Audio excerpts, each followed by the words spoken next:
My sister Claire caught me as I was walking into the church. She grabbed my arm, her perfectly manicured nails digging in hard enough to hurt. Turn around. Go home. Claire, I'm here to say goodbye to Dad. No, you lost that right when you stole from him, when you betrayed his trust, when you showed him exactly what kind of person you are. I pulled my arm away. I didn't steal anything. That was a misunderstanding. A misunderstanding. Her laugh was bitter. Dad's company lost $200,000 because of you. You were CFO. The money disappeared on your watch, and you expect us to believe it was just a misunderstanding? I was framed. I tried to tell Dad, tried to explain. You tried to lie your way out of it, but Dad saw through you. He fired you, cut you off, removed you from his will, and now you have the audacity to show up at his funeral like you have any right to be here. People were starting to stare. Dad's business associates, family friends, relatives I hadn't seen in the 2 years since I'd been fired and accused of embezzlement. He was my father, I said quietly. Whatever happened between us, he was still my father. I have a right to say goodbye. You have no rights, not anymore. Dad made that clear when he kicked you out of the company and told you to never contact him again. He died thinking his son was a thief. And now you want to what? Show up and pretend you're grieving? Pretend you cared about anyone except yourself? I did care. I do care. Claire, I loved him, and I didn't steal that money. Someone set me up. Right. Someone mysterious and convenient who you could never identify. Someone who managed to steal $200,000 while making it look exactly like you did it. Do you know how pathetic that sounds? My brother Marcus appeared, his face hard. What's going on? Ryan's trying to crash Dad's funeral. I'm telling him to leave. Marcus looked at me with the same contempt Claire was showing. She's right. You shouldn't be here. You broke Dad's heart, stole from him, destroyed the company's reputation, and then you disappeared for 2 years without even trying to make it right. I tried. I tried to prove my innocence, but Dad wouldn't listen. Because there was nothing to prove. The evidence was clear. The money disappeared through your accounts, your access codes, your authorization. It was you, Ryan, and the fact that you're still lying about it makes it even worse. I'm not lying. Get out. Claire's voice was cold. Before I have security escort you out. You're not welcome here. You're not family anymore. Dad made sure of that. What do you mean? I mean he cut you out of everything. The will, the family trust, the business succession plan. He told his lawyer that if you showed up at his funeral, you should be removed, that you'd probably come trying to manipulate your way back into the family, trying to get access to inheritance you don't deserve. Before I could respond, a man in an expensive suit approached, 60-something with silver hair and sharp eyes. Ryan Walker. Yes? I'm Thomas Brennan, your father's attorney. I need you to come with me. There are some things we need to discuss before the service. He doesn't need to discuss anything, Claire said. He needs to leave. Actually, Ms. Walker, he needs to stay. Your father left explicit instructions that Ryan must be present for the will reading immediately following the funeral, which means he has every right to attend the service. That's impossible. Dad cut him out of everything. Did he? Or is that what you assumed? Mr. Brennan's voice was mild, but his eyes were steel. Ryan, please come with me. We can talk in the pastor's office. I followed him, feeling Claire and Marcus's hostile stares on my back. In the office, Mr. Brennan closed the door and turned to me. Your father and I had several long conversations before he died. He wanted me to tell you something before the service, so you'd understand what's about to happen. What's about to happen? The truth coming out, finally. Your father figured out what really happened with that missing $200,000. He figured out who actually took it, and he made arrangements to reveal it publicly at the will reading. My heart started pounding. He knew I didn't steal it. He came to know, About 6 months ago, he hired a forensic accountant to dig deeper into the embezzlement. Your father was dying, stage 4 pancreatic cancer, and he wanted to get his affairs in order. Part of that meant finally getting to the truth about what happened to his company. And the forensic accountant discovered that the theft was much more sophisticated than it initially appeared. Someone had used your credentials, yes, but they'd also manipulated the security logs, created false digital trails, and carefully framed you for their crime. That someone was your sister Claire. I couldn't breathe. Claire stole the money. She and her husband Jeff. He was having financial trouble, gambling debts. They took the $200,000, intending to pay it back before anyone noticed, but your father's routine audit caught it before they could replace the funds. They panicked and pinned it on you. Claire knew your access codes because you'd shared them once when you were both working late. She used them to make it look like you'd authorized the transfers. Dad knew this. For 6 months he knew, and he never told me. He wanted to. He tried calling you repeatedly. You never answered. Because I thought he hated me, thought he believed I was a thief. I couldn't bear to hear him confirm it again. He didn't hate you. He was devastated when he learned the truth. Devastated that he'd believed Claire's lies, that he'd fired you, that he'd cut you off. He tried to reach you through mutual friends, through your aunt, through everyone he could think of. But you'd cut yourself off completely. I remembered the calls I'd ignored, the messages I'd deleted without listening to, the friends I'd avoided. I'd been so hurt, so ashamed, that I'd isolated myself completely. Your father's last months were spent trying to make this right, Mr. Brennan continued. He changed his will, he gathered evidence, and he made arrangements for the truth to come out today, at the reading, where the whole family would be present to hear it. Why today? Why at the funeral? Because he wanted everyone to know. Wanted to clear your name publicly. Wanted Claire to face what she'd done in front of the entire family. Your father was many things, Ryan, but he believed in justice. And he wanted justice for you, even if he couldn't give it to you while he was alive. The funeral service was surreal. I sat in the back row, feeling the hostile stares of my siblings, hearing the eulogies that painted Dad as a pillar of integrity and family values. Claire spoke about his wisdom, his guidance, his ability to see through deception. The irony was crushing.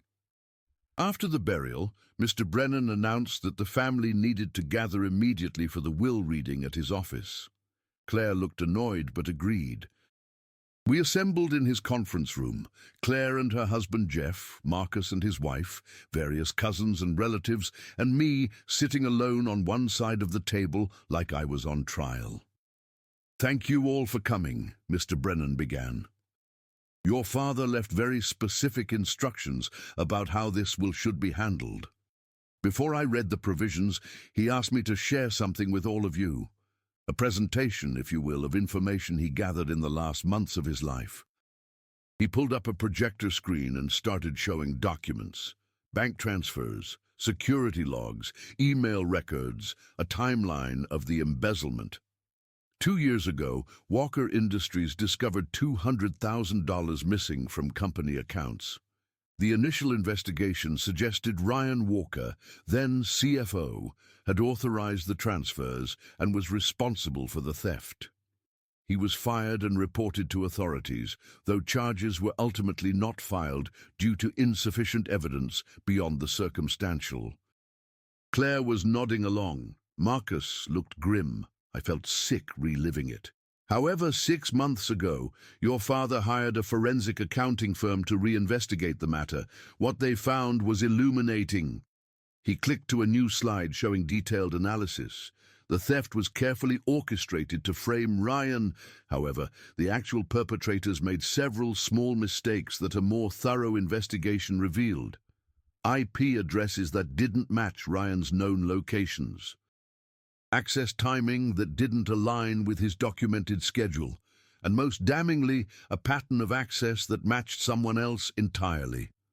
He clicked to a photo of Claire. Claire Walker and her husband Jeff Morrison stole $200,000 from Walker Industries.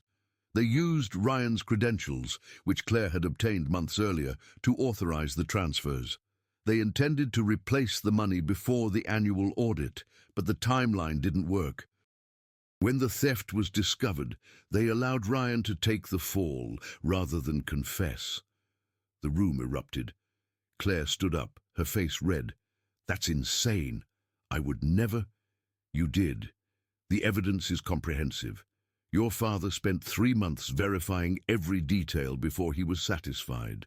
You stole from his company, you framed your brother, and you let him be destroyed professionally and personally while you maintained your position as the innocent daughter." This is lies. Someone obviously fabricated this to help Ryan. These are bank records showing the money was transferred to an offshore account owned by a shell company. A shell company registered to Jeffrey Morrison using his mother's maiden name. Would you like me to continue?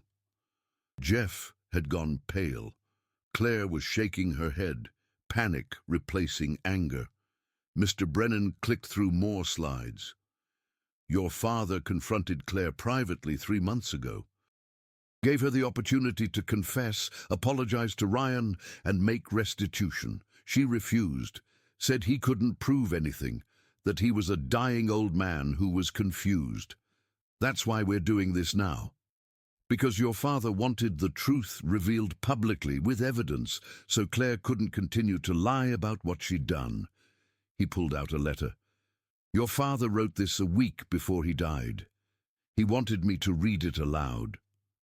To my family, if you're hearing this, I'm gone. And you're learning a truth that breaks my heart, that my daughter Claire stole from my company and destroyed her brother's life to cover it up. 2 years ago, I fired Ryan for embezzlement. I was furious, betrayed. I couldn't believe my son, whom I'd trusted as CFO, had stolen from the company I'd built over 40 years. I cut him off completely, removed him from my will, told him he was no longer my son. And I did all of this based on evidence that seemed conclusive, but was actually manufactured by his sister. 6 months ago, when I knew I was dying, I wanted to settle my affairs properly. Part of that meant finally getting to the absolute truth about the embezzlement. I hired forensic accountants, private investigators, cybersecurity experts, and what they found destroyed me. Claire stole the money. Claire framed Ryan. Claire let her brother's reputation be destroyed, let him lose his career, let him be cut off from his family, all to protect herself and her gambling-addicted husband. When I confronted her, she denied it. Even with overwhelming evidence, she maintained her innocence. Said I was confused from the cancer, said I was being manipulated. She showed no remorse for what she'd done to Ryan, only concern for her own exposure. I tried to reach Ryan to apologize, to tell him I knew the truth. He wouldn't take my calls. I don't blame him. I'd been cruel to him, believed the worst without ever giving him a fair chance to defend himself. Why would he believe I'd changed my mind? So I'm doing this publicly, making sure everyone knows what Claire did, making sure Ryan's name is cleared in front of the entire family, making sure there's no ambiguity about who the real thief was. Claire, you stole from me. But worse, you stole your brother's reputation, his relationship with his father, his place in this family. That's unforgivable. And I'm making sure everyone knows it. Ryan, I'm sorry. Sorry I didn't believe you. Sorry I cut you off without giving you a fair chance. Sorry I died before I could apologize in person. You didn't deserve what happened to you. You were innocent, and I should have fought harder to prove it from the beginning. I'm leaving you the company, all of it. You're the only one who actually deserved to run it. You're also getting the house, the investment accounts, everything of real value, because you earned it through your integrity, and because I owe you for 2 years of injustice. Claire and Marcus, you're both getting $50,000, that's it. Marcus, you get less because you went along with believing Ryan was guilty without question. You chose easy assumptions over defending your brother. That matters. Claire, you get $50,000 instead of criminal charges. I'm not pressing charges because I don't want to destroy your life the way you destroyed Ryan's. But you're getting almost nothing from my estate. And everyone in this family now knows exactly what you did. My company, my legacy, goes to the son I wronged, the son who was honest and got punished for it, the son I need to honor, even if I can't do it in person. Ryan, I hope you can forgive me. I hope you'll take over Walker Industries and build it into something even greater.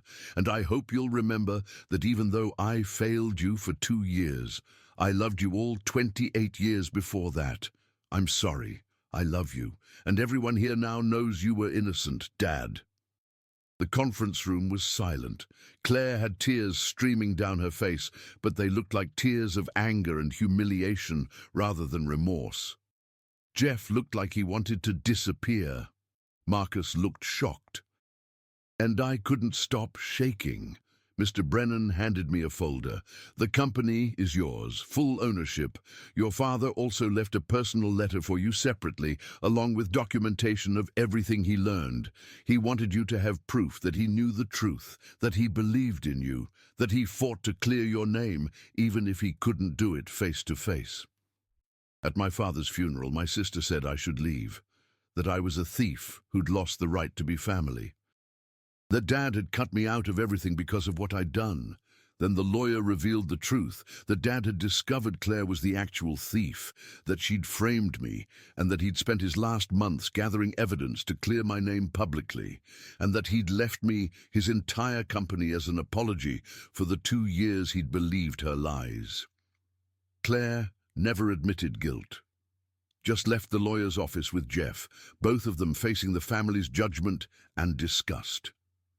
Marcus apologized later, said he should have questioned the evidence more, should have stood by me. I took over Walker Industries 6 months after Dad died, changed the name to Walker and Associates to honor him while moving forward. Half the staff quit when they learned the thief was now the owner. The other half stayed and discovered I was actually a damn good CFO who'd been wrongly accused. The company's revenue doubled in 3 years. We won industry awards Dad had never achieved. And I dedicated each success to my father's memory and his commitment to truth. Claire and Jeff divorced a year later. She moved to Florida, cut off contact with the family. I heard she tells people her father was senile at the end, that he was manipulated. Nobody believes her. At my father's funeral, my sister said I should leave. Then the lawyer revealed she was the thief who'd framed me, and Dad had known it for months before he died. It doesn't erase the 2 years I spent believing my father thought I was a criminal, doesn't bring back the time we lost, doesn't undo the pain, but it proves he learned the truth, that he believed in me at the end, that he fought to clear my name even when he couldn't reach me to tell me himself. Sometimes vindication comes too late, but sometimes, like today, it comes exactly when you need it most. When everyone who doubted you has to hear the truth and face what they believed.